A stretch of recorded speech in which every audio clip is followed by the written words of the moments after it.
Terletak di lereng perbukitan Wonosobo, tepatnya di Dusun Selo Negoro, Desa Selo Kromo, Selomerto, Jawa Tengah. Museum ini menjadi tempat yang unik dan langka.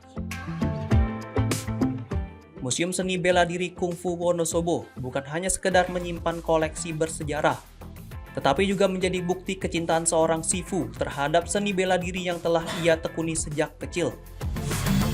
Pendiri museum, Sifu Odi Purwanto, membangun tempat ini sebagai bentuk kecintaannya terhadap seni bela diri kungfu. Ia ingin melestarikan seni bela diri ini agar tidak hanya dikenal melalui film-film aksi, tetapi juga dipahami sebagai warisan budaya yang kaya akan filosofi dan sejarah. Saat memasuki museum, pengunjung akan disambut dengan lebih dari 300 jenis senjata kungfu dari berbagai kategori.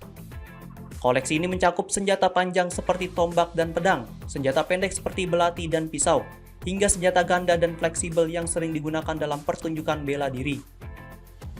Selain koleksi senjata, museum ini juga menyimpan lebih dari 900 buku yang membahas berbagai gaya seni bela diri dari Cina, Jepang, Korea, hingga Indonesia. Tak hanya itu, terdapat pula lebih dari 900 video edukatif yang membahas teknik, sejarah, dan filosofi bela diri. Lebih dari sekedar tempat penyimpanan koleksi, museum ini juga menjadi saksi perjalanan panjang Sifu Odi dalam dunia bela diri. Tercatat lebih dari 600 dokumen penting, mulai dari medali, plakat, hingga sertifikat dari berbagai kejuaraan nasional dan internasional yang pernah ia ikuti. Prestasi Sifu Odi semakin diakui pada tahun 2022 ketika ia meraih 2 penghargaan dari Museum Rekor Indonesia atau MURI. Rekor pertama sebagai seniman bela diri yang mempelajari seni bela diri terbanyak di Indonesia, dan rekor kedua sebagai seniman bela diri dengan koleksi senjata dan seni senjata terbanyak. Saya kalau belajar martial art itu harus totalitas ya. Jadi kalau mempelajari sesuatu, mencintai sesuatu itu jangan tanggung-tanggung. Jadi pekerjaan yang paling mengenakan, membahagiakan adalah pekerjaan yang paling dicintai. Jadi saya merintis dari tahun 2004, saya berusaha awalnya bikin galeri kungfu ya.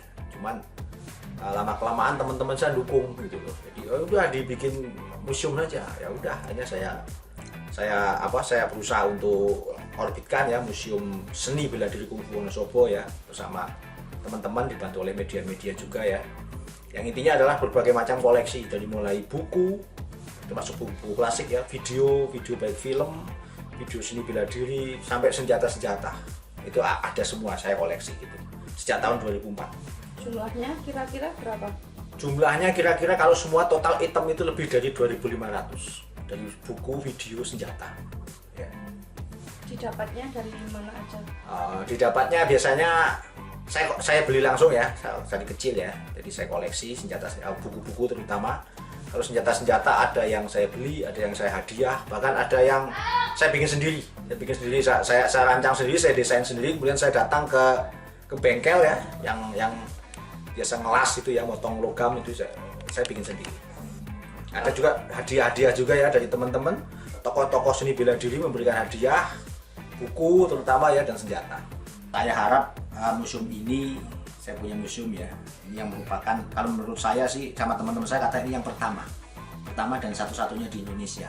Jadi yang khusus mengoleksi berbagai macam atribut kungfu ya, baik senjata, buku, video, dan lain. Saya harap kedepannya bisa lebih berkembang ya. Jadi beberapa tokoh saya harap bisa mendukung saya ya, mendukung usaha dan kerja keras saya untuk membangun sebuah museum dan galeri seni bela diri kungfu ini. Keunikan museum ini tidak hanya terletak pada koleksinya, tetapi juga pada bangunannya yang memiliki nilai sejarah tersendiri. Didirikan pada tahun 1957, rumah yang kini menjadi museum ini adalah salah satu bangunan tertua di Dusun Selo Negoro. Dengan arsitektur khas tempo dulu, museum ini memberikan nuansa klasik yang membawa pengunjung seolah kembali ke masa kejayaan seni bela diri kungfu. Tidak hanya melihat koleksi, pengunjung juga dapat merasakan pengalaman langsung dengan memegang dan mengenal berbagai senjata kungfu. Tentunya di bawah bimbingan langsung dari Sifu Odi. Alhamdulillah pada tahun 2022 saya dapat rekor MURI ya, sampai 2 kali. Rekor yang pertama adalah sebagai seniman bela diri atau atlet yang mempelajari seni bela diri paling banyak di Indonesia. Kemudian yang kedua itu saya dapat pada bulan November ya. Yang pertama bulan Juli, yang kedua bulan November saya dapat untuk kategori adalah seniman bela diri yang paling banyak mengoleksi senjata dan mempelajari seni senjata berbagai macam. Kalau sekarang mungkin muridnya di mana saja Pak? Ada perguruan tetapnya nggak dari Pak Udi? Saya punya murid hampir di seluruh Indonesia ya. Cuman pusatnya saya di Jakarta. Di Wonosobo juga ada salah satu pusat saya. Jadi saya prinsipnya gini, punya sistem. Saya mencetak banyak pelatih. Kemudian pelatih itu mendirikan perguruan di tempatnya masing-masing. Bahkan murid saya ada yang sampai ke luar negeri, biasanya melalui kelas online, kelas jarak jauh. Kalau keunggulan kungfu sendiri mungkin Pak dijelaskan apa sih di dalamnya, kesusahan maupun kelebihan dari bela diri ini apa Pak? Sebenarnya kalau menurut saya ya, bela diri terhebat itu tidak ada ya. Hanya masing-masing bela diri itu punya kelebihan dan kekurangan.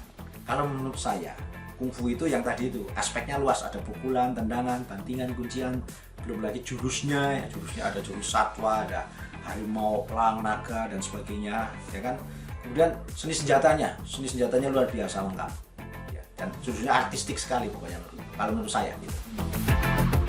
Kalau yang saya pelajari itu yang pernah saya pelajari ya sekitar 35 baik bela diri aliran Jepang, aliran Korea, Cina maupun Indonesia. Itu aliran bela diri plus organisasi bela diri yang pernah saya ikuti, dan ada beberapa yang memberikan saya sabuk kehormatan sebagai warga kehormatan. Itu juga saya anggap sebagai bela diri yang saya pelajari. Melalui museum ini, Sifu Odi berharap dapat menjadikannya sebagai pusat edukasi, tidak hanya bagi pecinta bela diri, tetapi juga bagi generasi muda. Ia ingin memperkenalkan kungfu bukan hanya sebagai olahraga, tetapi juga sebagai bagian dari budaya yang kaya akan filosofi dan nilai-nilai kehidupan.